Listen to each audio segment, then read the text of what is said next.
پہلے زمانے میں یہ ہوتا تھا کہ جہاں بہت ضرورت مند لوگ ہوتے تھے تو وہاں پہ گھر والوں کو کوئی کپڑا کوئی چیز دی جاتی تھی، لیکن اب نیڈ کی وجہ سے نہیں لوگ مانگتے یا دیتے، گریڈ کی وجہ سے۔ ہاں ایک بات بہت ضروری، جس وقت جوان بچیوں کی عورتوں کی تدفین ہو جائے تو خدا را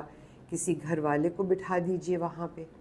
یا مولوی صاحب سے کہیے کہ رات کو بیٹھ کے پڑھیں، کسی طرح سے ان کے لیے کوئی گارڈی کا سسٹم، گارڈ کرنے کا سسٹم۔ آپ میری بات سمجھ گئے ہوں گے، جوان بچیوں کی عورتوں کی قبر کو اکیلا مت چھوڑے، یہ بہت ہی خوفناک اور بھیانک قصے میں نے سنے ہیں۔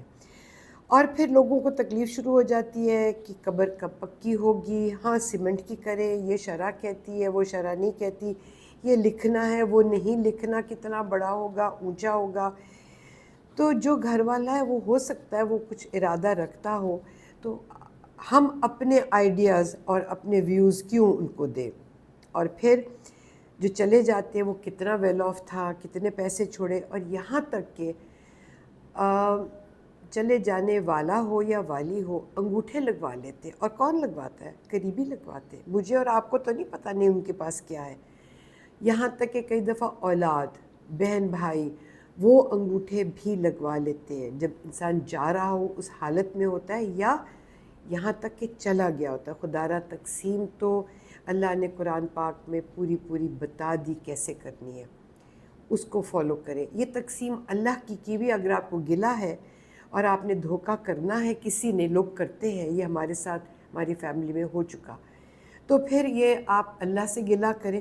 یہ اللہ کو دھوکہ ہے، انسانوں کو نہیں۔ اور پھر اس وقت معاف کر دیجئے، کیونکہ جو تکلیف بعد میں اگر کسی کی آزمائش آنی ہے، خدا نہ خواستہ اللہ نہ کرے، وہ اتنا رحیم ہے، لیکن اگر کوئی سزا ہے، اگر آپ کو اور مجھ کو دکھا دے رب کہ یہ ایسے، تو میرے خیال میں ہم ویسے معاف کر دیں گے۔ ہم وہ تکلیف دیکھ ہی نہیں سکتے جو بعد میں ہے، کیونکہ قبر میں پہلے جاتے کے ساتھ ہی سوال جواب جو میں نے پڑھا ہے شروع ہو جائے گا، تمہارا رب کون ہے؟ تو اس جواب کے لیے ہمیں تیار ہونا ہے، اور اس جواب کے لیے تیاری ایک ہی طریقہ ہے کہ پوری زندگی ہم پڑھتے رہیں نماز، ذکر، عبادت، اور یا تو کلمہ، کوئی نہ کوئی لفظ ایسا، تاکہ وہ جب فرشتے پوچھیں تو ساتھ ہی ہمارا جواب ہو میرا رب اللہ ہے، اسی وقت ہم جواب دے دیں۔ اور پھر آپ نے گھر والوں کو ٹائم دینا ہے، اپنے موبائل کو نیچا رکھنا ہے، اتنی اونچی آواز سے دوسرے اگر کچھ اور عقیدہ رکھتے ہیں، مذہب رکھتے ہیں، اس کی رسپیکٹ کریں۔ یہ رسپیکٹ آپ نے اور میں نے کرنی ہے تو ہمیں بھی ملے گی۔ یہاں تو کہ تو اللہ نے کہا کہ تم دوسرے کے خدا کو برا نہ کہو، کجا وہ تمہارے رب کو برا نہ کہے، وہ تو یہاں تک کہتا ہے ہمیں اس چیز کا، اور ہمیں جج نہیں کرنا جانے والے کو اور نہ فیملی کو۔ اور مجھے تو کئی دفعہ حیرانگی ہوتی ہے، اتنی اونچی اونچی ماتم کرتے ہیں، آوازیں، رونا پیٹنا، اور اگر کوئی نہ روئے تو کہتے ہیں جی اس کو تو افسوس نہیں ہے، اس کو تو دکھ نہیں ہے، اس کو تو اکیلے رہ جانے کا، اس کو تو شاید برداشت کر رہا ہے۔ اور لوگ ہر طرح کا ریاکشن فرق ہوتا ہے، کوئی بہت روتا ہے، کوئی بے ہوش ہو جاتا ہے، کئی گھر والے، جیسے میں 3-4 دن رو ہی نہیں سکی، اور مجھے باقاعدہ میری بہت قریبی دوست سائیکالوجسٹ، وہ خود اب حیات نہیں ہے، انہوں نے مجھے بہت کانشیس کروایا۔ میں تو سوچتی کہ جہارا گھر آئی ہے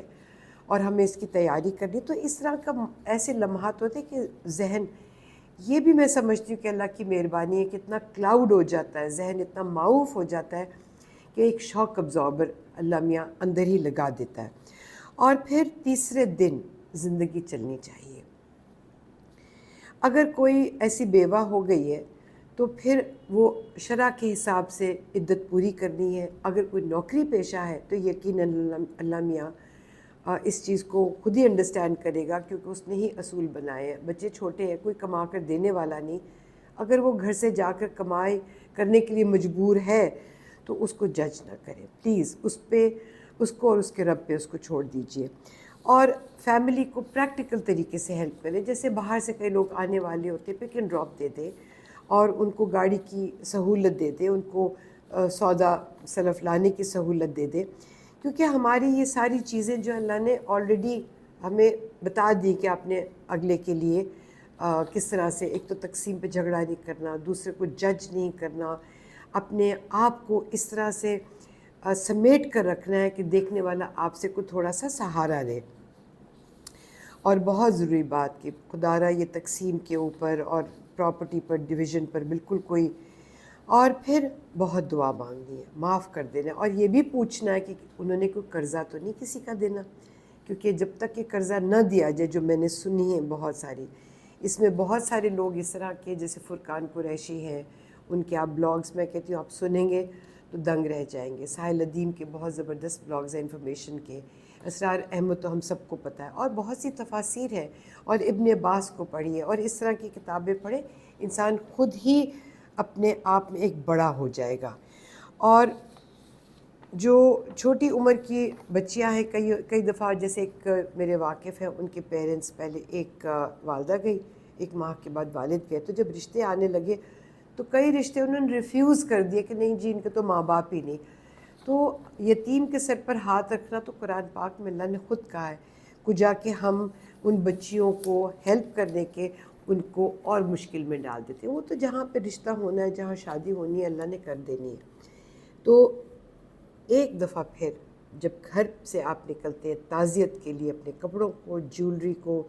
مرد جو ہے کیونکہ موبائل ضرور گم ہوتے ہیں، بیگ پیسے ضرور گم ہوتے ہیں، اور گھر والے فوراً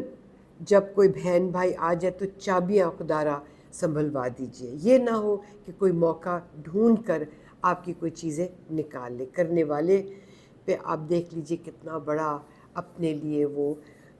کیا کہنے چاہیے ظلم لے جاتے جو اپنے پہ کرتے ہیں. اب جب آپ افسوس کرنے جائیں تو یوں سمجھیں کہ کل کو یہ وقت ہم پر بھی آنا ہے، اور ہم سب پر کسی نہ کسی فارم میں آ بھی چکا ہے. تو اس کے لیے صرف اور صرف دعا اللہ سے مانگنا، اور وہ کوشش کرنی کہ جو اللہ کو پسند آئے. بہت شکریہ. خدا حافظ.